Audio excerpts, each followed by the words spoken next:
चलिए आरंभ करते हैं।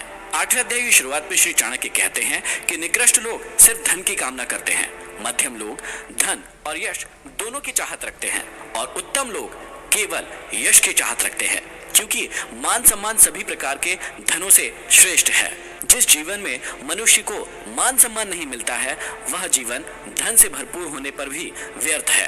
धन नष्ट हो जाता है, परंतु आदमी का यश उसके मरने के बाद भी अमर रहता है। आगे समझाते हैं कि दीपक का प्रकाश अंधकार को खा जाता है और कालिक को पैदा करता है। उसी तरह मनुष्य सदैव जैसा अन्न खाता है, वैसी ही उसकी संतान होती है। यदि मनुष्य गलत तरीकों से कमाए गए धन का अन्न खाता है, तो उसकी संतान भी उसी तरह के गलत कर्मों में लग जाएगी। और यदि आदमी ईमानदारी से कमाए गए अन्न को खाता है, तो उसकी संतान भी ईमानदार होगी। इसलिए परिश्रम और ईमानदारी से प्राप्त अन्न खाना ही श्रेष्ठ होता है। आगे समझाते हैं कि हे बुद्धिमान पुरुष, धन गुणवानों को ही दे, अन्य को नहीं। देखो, समुद्र का जल मेघों के मुंह में जाकर सदैव मीठा हो जाता है और पृथ्वी के चर अचर जीवों को जीवन दान देकर भी कई करोड़ गुना होकर फिर से समुद्र में चला जाता है। दान की महिमा अपरंपार है, परंतु दान उसी को देना चाहिए जो सुपात्र हो। सुपात्र के पास जाने से दान दी गई वस्तु अथवा धन का समुचित उपयोग होगा।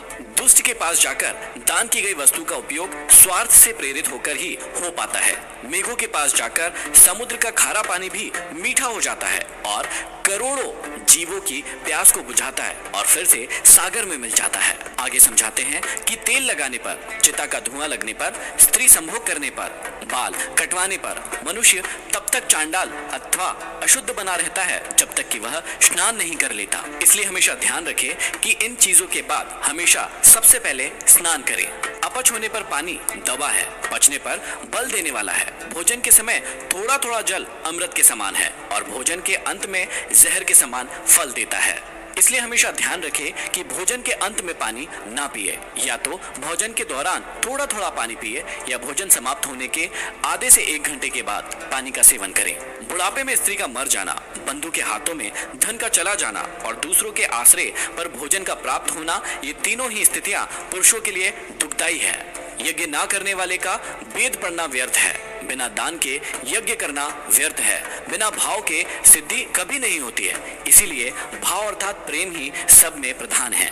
भाव के बिना कोई भी कार्य संपन्न नहीं होता, अतः सभी कार्यों में आस्था जरूरी होती है। शांति के बराबर दूसरा कोई तप नहीं है, संतोष से बढ़कर कोई सुख नहीं है, लालच से बड़ा कोई रोग नहीं है और दया से बड़ा कोई धर्म नहीं है। क्रोध यमराज की मूर्ति है, लालच नरक में बहने वाली नदी है, विद्या कामधेनु गाय है और संतोष इंद्र के नंदनवन जैसे सुख देने वाला है। क्रोध आदमी को हमेशा मृत्यु की ओर धकेलता है, लालच अनेक कष्टों को जन्म देता है, विद्या मनोवांछित फल देने वाली है और संतोष से आत्म सुख मिलता है। गुण से रूप की शोभा होती है, शील से कुल की शोभा होती है, सिद्धि से विद्या की शोभा होती है और भोग से धन की शोभा होती है। यहाँ भोग से आशय यह है कि धन का उपयोग जब तक सकर्मों के लिए नहीं किया जाता, तब तक धन की शोभा नहीं की जा सकती। आगे चाणक्य कहते हैं कि गुणहीन व्यक्ति की सुंदरता व्यर्थ है, दुष्ट स्वभाव वाले व्यक्ति का कुल नष्ट होने योग्य है। यदि लक्ष्य की सिद्धि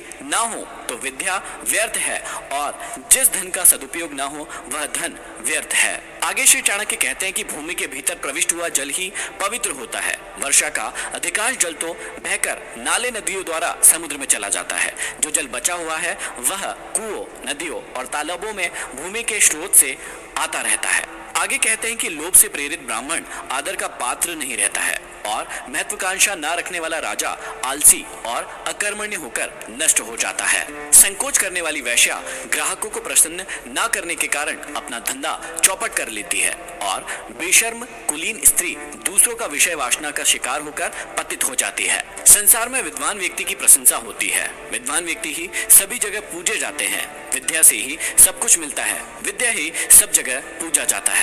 जो व्यक्ति मांस मदिरा का सेवन करता है वे इस पृथ्वी पर बोझ है। इसी प्रकार जो निरक्षर है वे भी पृथ्वी पर बोझ है। इस प्रकार के मनुष्य रूपी पशुओं के भार से यह पृथ्वी हमेशा पीड़ित और दबी हुई रहती है। तो आप जिंदगी में कोशिश करें कि निरक्षर ना बने, अनपढ़ ना बने या फिर पढ़े हुए अनपढ़ ना बने